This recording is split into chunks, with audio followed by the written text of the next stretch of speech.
Leafs head coach Sheldon Keefe's shocking decision is making Leafs fans turn on him, and is Dennis Hildeby the savior that the Toronto Maple Leafs need? We'll break all this down for you coming up on this episode of Hattrick HQ. But before we get into it, just want to say Happy New Year. It's the first video of 2024. Hope all you guys had a happy and safe New Year's, and we just want to thank you guys for all your support throughout last year. You really, made a difference in me and Mark's life. Right now, just hit 2,400 subscribers on New Year's Eve, so we just want to thank all you guys. And if you're not already subscribed, make sure to go down below and hit that subscribe button. But with that said, let's get right into the first topic of the video today, and that is the David Kampf situation. And as we take a look here, Sheldon Keefe says there's going to be less tolerance for defensive mistakes going forward, and cites David Kampf as a scratch as an example of that tonight. Pontus Holmberg will draw in, and that was the other night against the Carolina Hurricanes. And David Kampf says he was surprised to learn he was going to be scratched last game, but is moving on and focused on the next game. They also go on, this was his wife put up on Instagram, I do believe, that David Kampf played 323 consecutive games before being scratched in the last contest. And we also see here, they asked Keefe if he has any regrets about benching Kampf given the power play goals where Carolina went 2 for 4 on the power play. He said no. And they also go on to say here, this is Mark Giordano, saying Kampf's penalty killing ability certainly could have been helpful in Toronto's case. He said a lot of different guys have played penalty kill. It's no excuse. He also says we just have to bear down and get the kill. Mark, obviously, I know this is a lot of information to take in for you guys watching this, but I mean, a lot of Leafs fans are really turning on Keefe for scratching Kampf during a 323 consecutive game, Iron Man streak. But I mean, with the situation that the Leafs are in, they're on a little bit of a slide. They just wants to mix some things up. I really do think this was the right decision. Unfortunately, it didn't work out, and this is why we're seeing all the backlash. Yeah, the big thing is you see in the game versus Carolina, Carolina's first two goals were on the power play.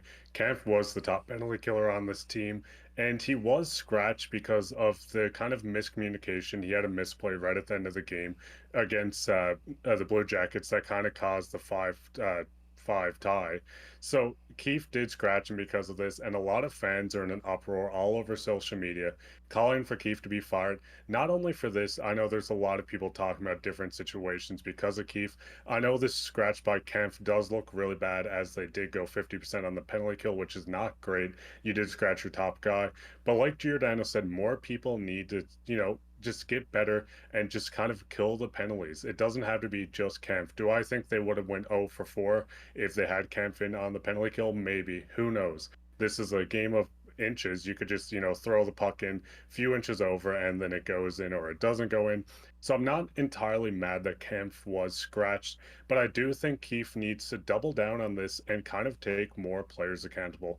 We've seen a lot of times some of the star players of Matthews, Marner, Nylander, Tavares. There's so many situations that these guys might not play at their full expectations, might make a misplay, and I think it gets to the point that Keefe can't just scratch a bottom six guy to prove a point, and I think he needs to continue down. And like I said, double down on this. If someone of the core four, if someone in the top six, or another player in the bottom six does make misplays and cost the team, at 2 points, 1 point, whatever it may be, I think that's where you need to just scratch another guy to prove the point. And like Gio said, there's so many players on this team that can step up on the penalty kill. So you can't just say David Kampf not being there is the only reason why they lost this game. Yeah, I definitely have to agree with you. It's not a 5-on-1 out there. He's just one of the 4 guys who are out there on the kill. He's phenomenal at playing on the penalty kill, but like Keith said, or Giordano said, there's lots of guys that play the penalty kill here in Toronto, and it shouldn't have been an issue that their top guy is out. He's not out there by himself. He is working with a unit. And like you said, it's a game of inches,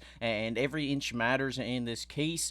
It just really sucks to see this backlash that's coming off on Keefe, because I really do think it's great what he's doing here. He's holding players accountable for their mistakes, and sitting them out of the lineup is gonna be like, okay, well, I can't make that mistake again. And I really do think this is what he needs to do. He needs to instill this mindset into the players that we're not going to let these mistakes just slide by, because if we do this in a playoff series where we're in a game where we're down, down the series 3-1, or if we're down the series 3-2, even in game Game 7 if we make a mistake like this. It's going to cost us our whole season. So cracking down on this early, I really do think this is the best that he's doing right now, and I really don't think that the fans should be mad at him for this. This is showing of how great of a coach he is. I know a lot of people are upset with him, but he can't control the injuries either. The Leafs are dealing with a lot of injuries. Their top goalie's out.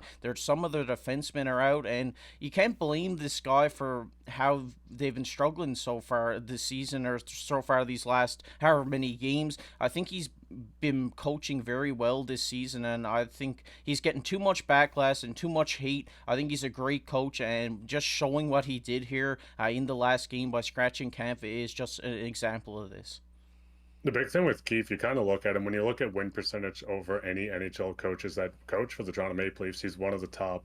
He has one of the most winningest coaches of the Toronto Maple Leafs history as well. So Keefe is doing well. I know he has a good team around him. There's obviously some trust that needs to be built. We've seen Keefe talking a lot about the penalty kill hasn't been great. Sometimes there's mental lapses, and like I said, this is where he really needs to double down, scratch a guy here and there. If it means scratching one of the core four, you need to do it as well. Whatever it takes. Like you said, you can't have these mistakes and players just kind of playing without any care in a game 7. I know this is halfway through the season. That goal probably didn't mean anything really. But if that was game 7 and you lose 5-5 or 6-5 in overtime in a game 7, your series is over, the season's over, and then you have to rebuild into the next year. So I like the mindset of getting this done now and just letting the players know we're not going to deal with this crap all year. Yeah, I definitely have to agree with you. But the Leafs did make another move here, and we're going to talk about that here now. And that is the Hildebeest. Dennis Hildeby was called up from the Toronto Marlies. As we take a look, the Maple Leafs have recalled goaltender Dennis Hildeby from the Toronto Marlies. This came as a result of then sending down Ilya Samsonov on waivers yesterday. And as we take a look here, Dennis Hildeby has been playing phenomenal down in the AHL this season, posting a 7-5 record with 3 of those games going to with 3 games going to overtime and a 19 save percentage. Sorry, jumbling up my words here. But then we go on to see here that Sheldon Keefe says the team hasn't ruled out playing Jones for both games in the back-to-back coming up as they get Hildeby up to speed. But Mark, I think this is a great call. I really do think that Hildeby is a great goaltender. He's 6'7", a massive human being. He's playing the lights out right now, shutting down the AHL, and I really do think giving him a game or two in the NHL to see how he is. I really do think they're doing something great here. Yeah, the first thing is you said Hildeby was 6'7". You look at Jones, he's 6'5" as well. This has to be the tallest tandem in NHL history. It's really often you see 2 guys of this size playing the net. But I do like the call up a lot. One thing I'm not a huge fan of is the Jones on back-to-back. Hildeby's been outstanding in the AHL. He's looked amazing since he came over to North American ice. I know he's just coming up to the NHL, but he's having such a run with the Marlies that I don't like the idea of maybe not even getting him into games. I know back-to-back games are hard to play for any goalie, especially you look at guys like Martin Jones that might not be used to this. So getting Hildeby in on the second part of a back-to-back, or maybe even the first game, wouldn't be a bad idea in my opinion. Get him the reps, let him feel what it's like to be in the NHL. I mean, when he goes down to the AHL, if his confidence is higher, that's even better. And even if he doesn't have an outstanding game, he's going to go down to lower competition, get that confidence back, and continue his season on. So I do hope we get a couple games of Hildeby. I hope it's more than one. I hope it's not a situation where he just kind of sits on the bench.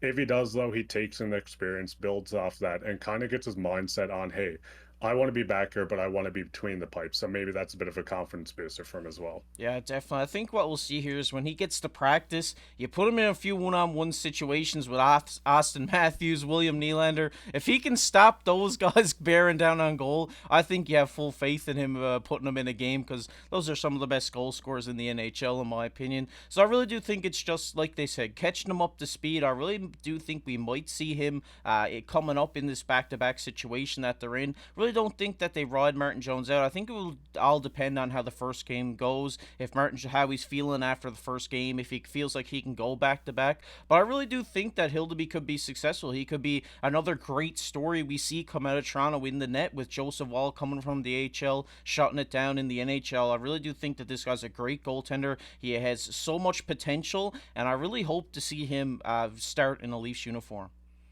Yeah, that's the big thing. I'd love to see him get into a game, and I'd love to see him win his first game. I know the last memory I have of a Leafs rookie coming in, dominating his first game, I believe it was Garrett Sparks. He had an emotional speech afterwards, so I think that'd be awesome for Hildeby too. Like I said, getting in, it's going to be a long road trip. You go to California, it's long travel, a bunch of games just kind of cramped into a small week. So I think it's going to be big getting him in. I think Jones can hold it down, and I'm pretty confident to have two of these guys as our two goalies for the next week, 2 weeks, 3 weeks, whatever it takes for either Wall to come back or Samsonov to really just get healthy again. And the big thing is when you look at Hildeby, a lot of people are saying, oh, this guy might not be ready for the NHL. But the big thing is when you do look a lot of goalies around the league, when a rookie comes in, they're hard to beat. Teams kind of strategize on players' weaknesses. You see some goalies are, not great with their glove high or glove low, or maybe they're really bad with covering the 5 hole.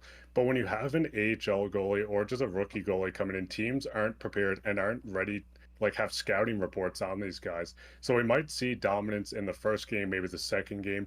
And if he kind of comes back down to earth, it's not a scary sign. It's just the fact that teams are slowly starting to figure out his weaknesses, which he will build on as the season goes on. I bet you guys watching at home didn't have Garrett Sparks on your Hattrick HQ bingo card because that one was a rogue one. But yeah, I really do think that these guys are unexpected when they come up. Nobody knows really what to expect. I guess they talk to their AHL affiliate to be like, okay, how do we solve Dennis Hildeby? But I really do think that like you said, a lot of these guys come up, they shock the NHL and just have a great start. And I really do think this is what we're going to see with Hildeby, a 6'7" goaltender, an absolute monster in the net. And I'm really excited to see him in a Leafs uniform. I really do hope he gets that start because I really do think he deserves this opportunity, and I really do think he's going to take the most of it. Yeah, that's the big thing. You just got to get in, get that win, get the confidence, go back to the AHL whenever one of the goalies are healthy or back in the game shape, and then let him just crave to be back in the blue and white in the big leagues. And hopefully one day he's either in between the pipes or on the bench for a Stanley Cup. Yeah, you let us know down below in the comment section. What do you think about the whole David Kampf situation? What do you think about Dennis Hildeby called up? Because we're fired up here for Dennis Hildeby. The Hildebeest is in Toronto in the Maple Leafs uniform, so hopefully we get to see him. Or we're going to get into everybody's favorite topic here, and that is comment of the day. And the comment of the day today goes to the Chronic Thumb. What a name. First of all, just want to say sick name. He says Hildeby is the answer here. Sorry for the spelling. I'm sure I spelled his name wrong. But we couldn't agree more with the Chronic Thumb. I mean, we are big believers here on Hildeby. Really hope that he plays well here in Toronto. But if you guys enjoyed this video, make sure to go down below, hit that like button, hit that subscribe button. We're trying to hit 3,000 subscribers. Like I said at the beginning of the video, we just hit 2,400. We want to thank all you guys for your support. It really made our 2023 special. And, big things are coming here in 2024. So make sure to tune into the channel. But if you enjoy the NHL, make sure to check out this video that's popping up on your screen right now. But as always, I've been your host, KC, alongside my co-host, Mark Pye. Keep your stick on the ice.